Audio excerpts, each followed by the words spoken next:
Welcome once again to our beautiful studios, First Star Logistics. We're in the trenches with Dave Lapham. Thanks for joining us. I want to talk a little bit about the offensive line with the Cincinnati Bengals because that group is going to be under the microscope. Let's face it, there's no doubt about it. Bengals have Joe Burrow at quarterback. They've got a talented group of wide receivers. They've got depth at the wide receiver position. They have guys at various stages of their career at the wide receiver position. They have tight ends that can catch the football in the middle of the football field. They have backs out of the backfield that can catch the football and run the football. I mean, the skill players, it's a pretty good group.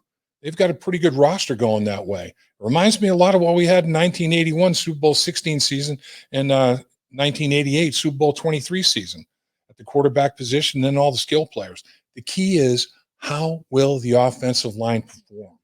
Will the offensive line give these group of skill players time and space to operate? That's what it boils down to. And it starts with Frank Pollack. You know, Frank Pollack is a disciple of Jim McNally. And Jim McNally was the offensive line coach of the offensive line, best offensive line I ever played with. And that's that 1981 Super Bowl 16 group. And the thing about that group is, in minicamp, in the offseason, all the way till our final practice before the Super Bowl, we did the exact same drills every single practice at the same time of every single practice, and with things like proper footwork, targeting. On this play, right shoulder is the target. On this play, left hip is the target. You would really focus in on that small of a little position on a guy's body to use as a target to block them. And then hand placement, finishing, all these drills, all these techniques, the exact same time of practice every single day. So repetition breeds comfort level. Frank Pollack is a disciple of Jim McNally. Frank Pollack's big phrase is master the mundane. And that's what he's talking about. He's talking about every single practice. If you do the drills and the techniques the exact same way, it becomes second nature. You don't even have to think about it. And we operated at a very high efficiency because of that. The thing is, like in any good relationship, it's all about trust. And right now, you have a couple of players, Trey Hopkins and Billy Price, that were here the first time Frank Pollack was here a few years ago. Joe Mixon as well. Joe Mixon is so excited to have Frank Pollack back because of his outside and inside stretch zone plays, that Joe Mixon got big yards rushing the football when Frank Pollack was here. He gave Frank Pollack one of his game balls when Frank Pollack was an opposing coach with the New York Jets. There's a mutual respect there. So when you believe in what your line coach is teaching you, you believe in the schemes that he's orchestrating, and at that point in time, I mean, the world's your oyster. You know, it's like if you go into a game thinking as a lineman, I'm not sure about this technique. I don't know if this technique's going to work against this guy. You're done before you even start. But if you go in there saying, I totally believe what he's telling me to do, I've done it a million times, I can block this guy. I mean, it's a much different mentality, a much different approach. And I think that's going to be a big key to what takes place with this offensive line. And I think Frank Pollack is going to do a great job with them. Riley Reiff is a 10-year veteran.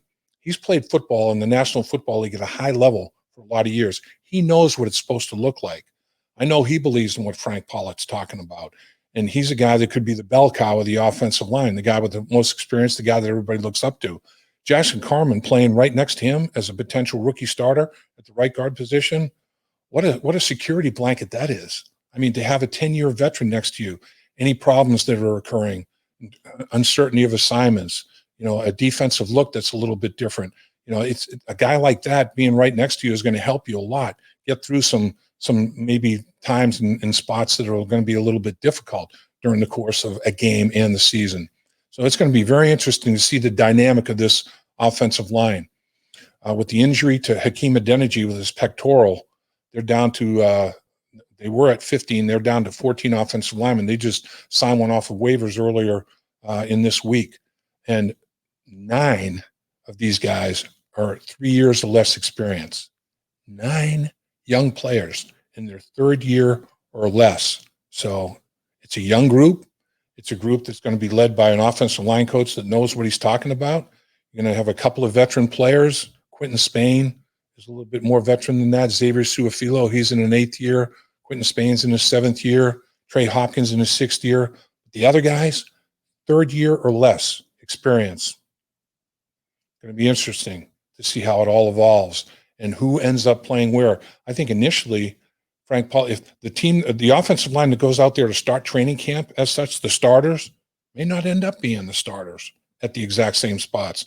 Guys may move from one position to another. Somebody else may show himself and step up and supersede the effort that the starter was giving, and he may take the job. Position versatility is a big deal in the National Football League. You have to be able to play both guards and center, guard and tackle. So as it all unfolds, what is the best combination? I think Frank Pollack is going to be like a chess master, moving some pieces around, seeing what group is the best group in its entirety.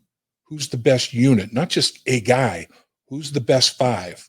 And what position would that best 5 be best suited? Who's at what position to have the best offensive line out there? So I'm very interested in it, and I'm intrigued by it.